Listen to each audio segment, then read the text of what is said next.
Hello guys, याकुला नमस्ते, good afternoon.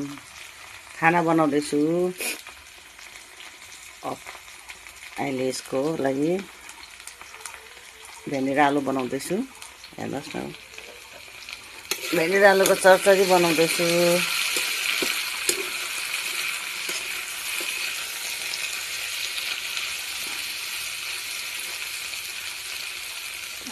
चुलोको खाना त स्वादिष्ट हुन्छ।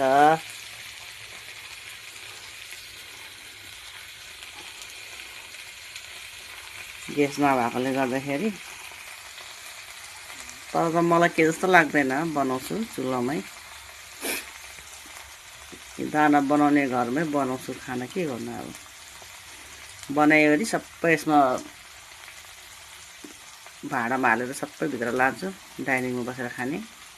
पकाउनु मात्रै यहाँ पकाउँछु, यो चाहिँ खाँदैन।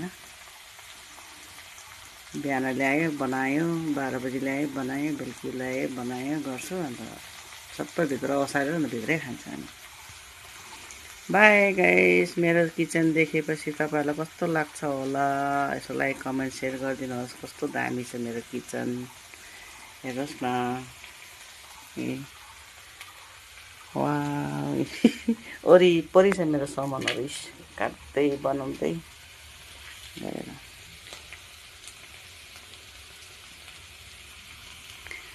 बाई, कस्तो लाग्यो तपाईँलाई किचन मेरो।